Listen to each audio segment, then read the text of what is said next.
திருப்பூர் மாவட்டம் பல்லடத்தில் எண்மண் எண் மக்கள் நடைப்பயணத்தின் நிறைவு விழா மாநாட்டின் இறுதிக்கட்ட பணிகள் தீவிரமாக நடைபெற்று வருகிறது. இதுகுறித்து கூடுதல் தகவல்களுடன் எமது செய்தியாளர் ஸ்ரீ சந்தோஷ் நேரலையில் இணைகிறார். அவரிடம் விவரங்களை கேட்கலாம். வணக்கம் சந்தோஷ், தற்போது அங்கு என்னென்ன ஏற்பாடுகள் செய்யப்பட்டு வருகிறது? பாதுகாப்பு ஏற்பாடுக்காக போலீசார் எந்த அளவுக்கு குவிக்கப்பட்டிருக்கிறார்கள்? விவரங்கள்.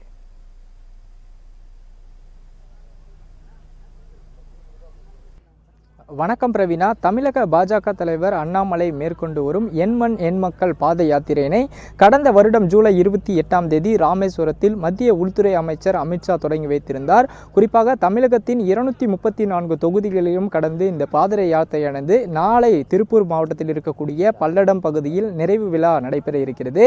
இந்த நிறைவு விழாவில் கலந்து கொள்வதற்காக 2 நாள் பயணமாக பிரதமர் மோடி தமிழகம் வர இருக்கிறார். குறிப்பாக நாளைய தினம் இந்த பல்லடம் நிகழ்ச்சியில் கலந்து கொண்ட பின்னதாக பல்வேறு அரசு நிகழ்ச்சிகளிலும் கலந்து கொண்டிருக்கிறார். அவர் வருவதற்கான முன்பாகவே இந்த பிரம்மாண்ட ஏற்பாடு என்பதும் மாபெரும் அளவில் செய்யப்பட்டு வருகிறது. குறிப்பாக இந்த மாநாட்டினுடைய நுழைவு கட்டிடம் என்பது பாராளுமன்ற கட்டிடம் போலவே அமைந்திருக்கிறது. அது மட்டுமல்லாமல் விழாவின் மேடை என்பது பாஜகவின் சின்னமான தாமரை சின்னத்தில் அமைக்கப்பட்டிருக்கிறது. அதே போல அந்த மேடையானது 80 அடி அகலமும் அதே போல 40 அடி நீளமும் 8 அடி உயரமும் கொண்டு மாபெரும் ஒரு பிரம்மாண்ட மேடையாகவே அமைக்கப்பட்டிருக்கின்றனர். இதற்கு முன்னதாகவே தமிழக பாஜக தலைவர் அண்ணாமலை தெரிவித்திருந்ததை போலவே நாளை நடைபெற இருக்கும் இந்த பாத யாத்திரையின் நிறைவு விழாவில் 15 லட்சம் தொண்டர்களை அழைத்து வருவதாக திட்டம் தீட்டியிருக்கின்றனர். அந்த வகையில் அவர்கள் அமரக்கூடிய இருக்கைகள் எல்லாம் சரிபார்க்கப்பட்டு அதற்கான ஏற்பாடுகள் என்பதும் முழு வீச்சில் நடைபெற்று வருகிறது. குறிப்பாக வருபவர்களுக்கான அந்த அடையாள அட்டை என்பது கொடுத்த பிறகாகவே உள்ளே அனுமதிக்கான அந்த ஏற்பாடுகள் என்பதும் செய்யப்பட்டிருக்கின்றனர்.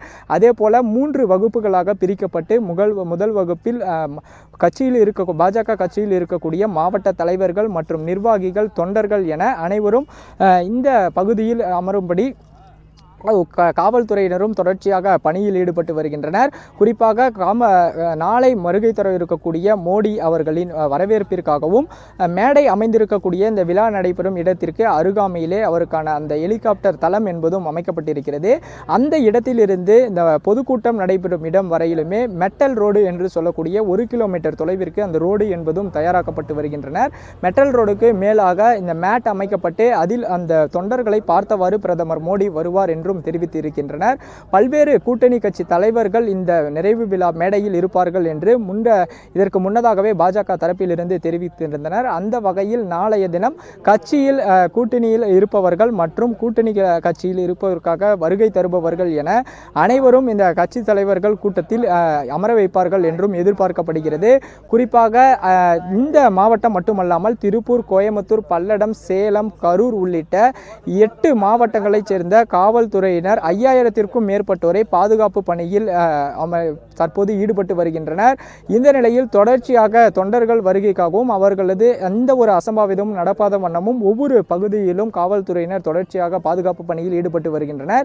நிகழ்ச்சி நடைபெறக்கூடிய இந்த மாநாட்டின் பகுதியில் எந்த ஒரு கொடிகளும் இடம்பெறாமல் 500 மீட்டர் தொலைவிற்கு பிறகாகவே இந்த கொடிக்கம்பம் என்பதும் பாஜக கொடிக்கம்பம் அமைக்கப்பட்டிருக்கிறது. குறிப்பாக பல்லடம் பேருந்து நிலையத்தில் இருந்து ஒரு 5 கிலோமீட்டர் தொலைவு வரையிலுமே பேனர்கள் வைக்கப்பட்டு கட்சி நிர்வாகிகள் அனைவரும் உற்சாக வரவேற்பு கொடுப்பதற்காக காத்து கொண்டிருக்கின்றனர். இன்றைய தினம் 233 மற்றும் 234வது தொகுதியை திருப்பூரில் நடைப்பயணம் நடந்து முடிந்த பிறகாக அண்ணாமலை அவர்களினுடைய நடைப்பயணம் இன்றுடன் நிறைவடைகிறது. நாளைய இறுதி விழா மாநாடு என்பது மாபெரும் அளவில் இருக்கும் என்றும் அதே போல எதிர்பாராத பல விஷயங்கள் நடக்கும் என்றும் அண்ணாமலை தெரிவித்திருக்கிறார். அந்த வகையில் தற்போது வரையிலுமே கூட்டணி கட்சியில் இருக்கக்கூடிய பல்வேறு கட்சி ஐஜேகே, அதே போல தமிழ் மாநில காங்கிரஸ் கட்சி, இந்து மக்கள் முன்னணி கட்சி உள்ளிட்ட பல்வேறு கட்சிகளையும் அழைப்பு விடுத்ததாகவும் தகவல்கள் தெரிவித்திருக்கின்றனர். குறிப்பாக டிடிவி தினகரன் அவர்களும் நாளை ஓபிஎஸ் அவர்களும் நாளை பிரதமர் மோடியை சந்திப்பதற்கான வாய்ப்புகள் இருப்பதாகவும் தெரிவித்திருக்கின்றனர்.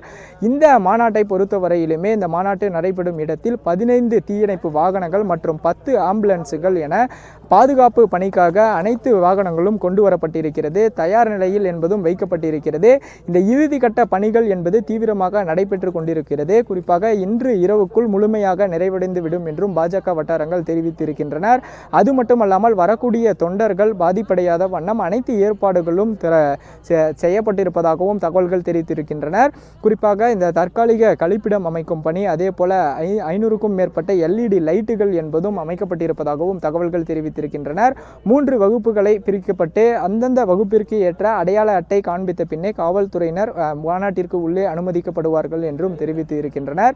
இந்த மாநாட்டில் முக்கியமாக நாளை பிரதமர் மோடி உட்பட மத்திய இணையமைச்சர் எல் முருகன் மற்றும் தமிழக பாஜக தலைவர் அண்ணாமலை மற்றும் பாஜகவினுடைய மாநில கட்சி நிர்வாகிகள் மற்றும் மாநில தலைவர்கள் உட்பட அனைவரும் கலந்து கொள்வார்கள் என்றும் எதிர்பார்க்கப்படுகிறது. இந்த மாநாட்டில் நாளைய தினம் நடக்கக்கூடிய மாநாட்டை பொறுத்தே இந்த நாடாளுமன்ற தேர்தல் நெருங்கி வரக்கூடிய சூழ்நிலையில் கூட்டணியில் யார் யார்கள் இருக்கிறார்கள் என்பது குறித்தான விவரங்கள் என்பதும் தெரிய வரும். அதே போல பாஜகவில் இணைந்த காங்கிரஸ் சட்டமன்ற உறுப்பினர் விஜயதரணி அவர்களும் கலந்து கொள்வார்கள் என்றும் எதிர்பார்க்கப்படுகிறது. அது மட்டுமல்லாமல் புதிதாக 2 காங்கிரஸில் இருந்து சட்டமன்ற உறுப்பினர்கள் வருவதாகவும் தகவல்கள் தெரிவித்திருக்கின்றனர். நாளைய தினம் நடைபெறும் இந்த பாத யாத்திரையின் நிறைவு விழா மாநாட்டில் மேடையில் அவர்களை அறிமுகப்படுத்துவதற்கான வாய்ப்புகள் என்பதும் இருப்பதாகவும் பாஜக வட்டாரங்கள் தெரிவித்திருக்கின்றனர். குறிப்பாக 5 கிலோமீட்டர் தொலைவு வரையிலுமே காவல்துறையினர் தொடர்ச்சியாக பணியில் ஈடுபட்டு வருகின்றனர். பாஜக இந்த மாநாட்டை பொறுத்த வரையிலுமே எந்த ஒரு அசம்பாவிதமும் ஏற்படாத வண்ணமும் அதே போல தொண்டர்கள் எந்த ஒரு அசம்பாவிதங்களும் நடக்காத வண்ணம் இருப்பதற்காகவும் பல்வேறு முன்னெடுப்புகளை எடுத்துள்ளதும் குறிப்பிடத்தக்கது. விவரங்களுக்கு நன்றி சந்தோஷ்.